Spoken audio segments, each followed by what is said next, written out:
Imagine being 15 years old and breaking into some of the most secure computer systems in the world.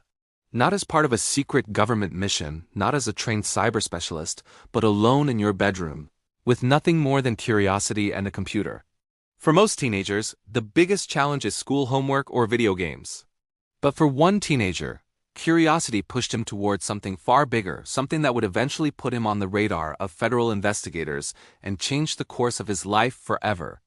In the late 1980s, in a quiet neighborhood in South Florida, a young boy spent most of his time indoors staring at a glowing computer screen. His name was Jonathan James. While other children were riding bicycles or playing outside, Jonathan preferred exploring the digital world. Computers fascinated him in a way that few people around him could understand. At first, it looked harmless. He played games and experimented with simple programs, but his curiosity grew quickly. His father, who worked with computers himself, noticed how deeply interested his son had become. Eventually, he tried to limit Jonathan's computer usage by installing parental controls on the family computer, but something unusual happened. Jonathan bypassed the restrictions almost immediately. For most parents, that would have been a red flag. For Jonathan, it was simply another puzzle solved. The computer wasn't just a machine to him, it was a system waiting to be understood. As he entered his teenage years, his curiosity became more technical. Jonathan began studying programming languages, particularly C, and spent long nights reading about operating systems. He explored how software worked beneath the surface, analyzing source code and communicating with other computer enthusiasts online.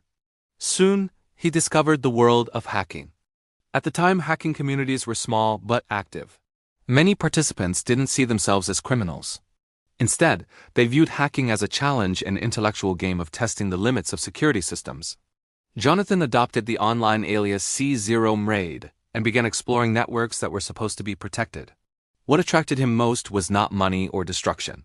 It was the thrill of breaking through a system that was designed to keep people out. The harder the system was to access, the more determined he became. By the time he turned 15, Jonathan had developed impressive technical skills. He understood networks, operating systems, and vulnerabilities far better than most people his age. And eventually, he set his sights on a target that few hackers would dare attempt.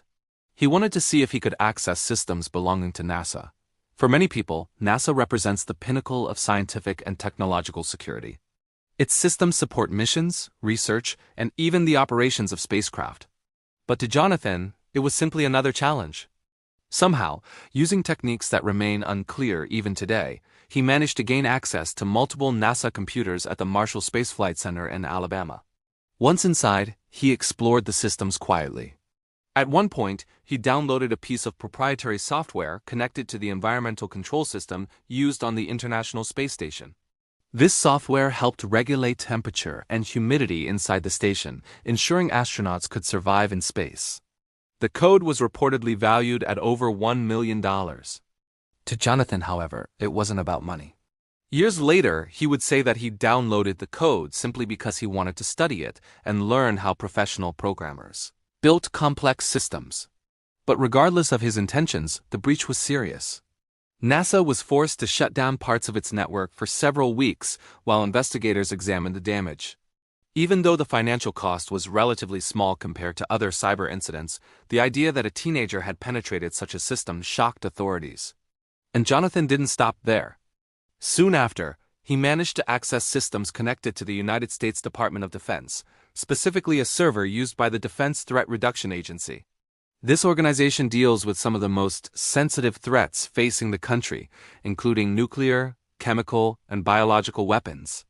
From that server, Jonathan reportedly intercepted thousands of internal messages and collected login credentials, belonging to several employees.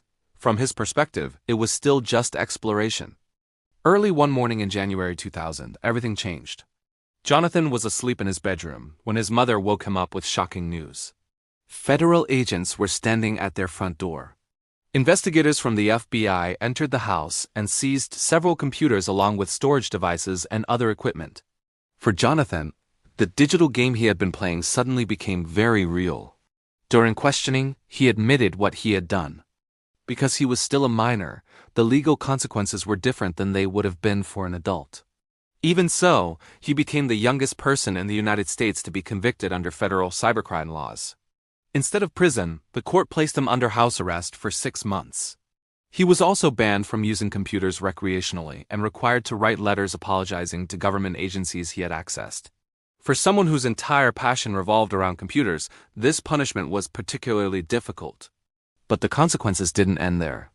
After violating probation due to drug use, Jonathan was sent to a juvenile detention facility for several months. According to his family, the experience had a deep psychological impact on him. When he returned home, he tried to move on from his past. The excitement of hacking had disappeared, replaced by regret and caution. He distanced himself from the hacking world and avoided the activities that had once fascinated him. For several years, things remained relatively quiet. But somewhere else in the country, another hacker was building one of the largest cybercrime operations in history. His name was Albert Gonzalez. Like Jonathan, Gonzalez had started hacking at a young age. But unlike Jonathan, he continued pursuing it even after being caught.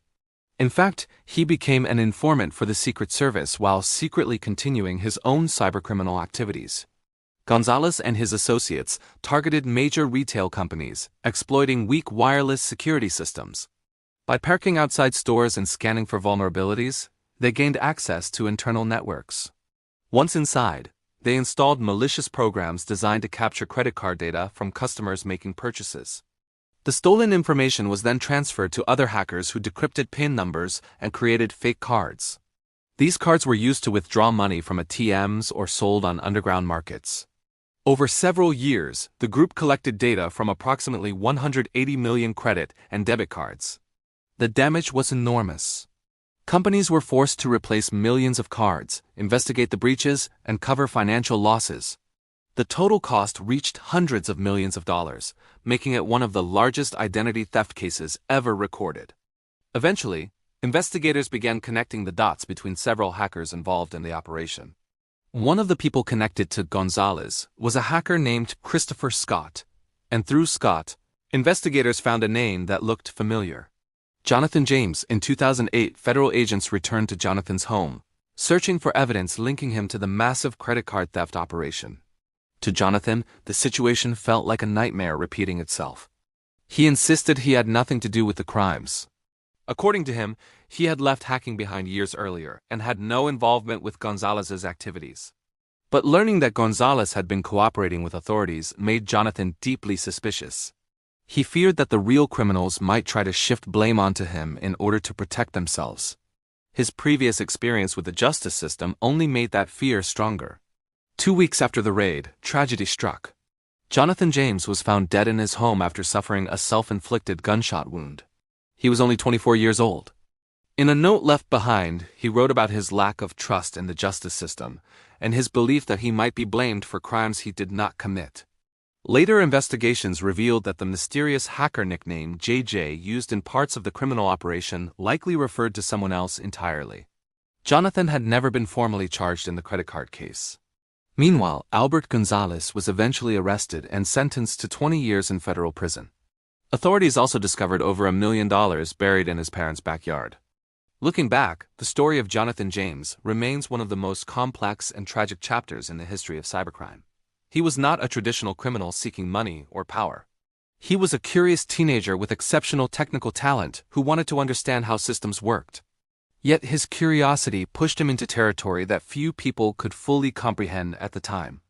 Some believe his abilities could have led to a successful career in cybersecurity or technology if they had been guided differently. Others argue that hacking into government systems always carries serious consequences, regardless of intention. What remains undeniable is that Jonathan James became a symbol of the early internet era, a time when technology was advancing faster than laws, and curiosity could easily cross the line into crime. But even today, one question continues to puzzle many people who study this case. If Jonathan truly had nothing to do with the massive credit card heist, why did investigators connect his name to the case in the first place? And more importantly, were there other secrets within the hacker world that never fully came to light?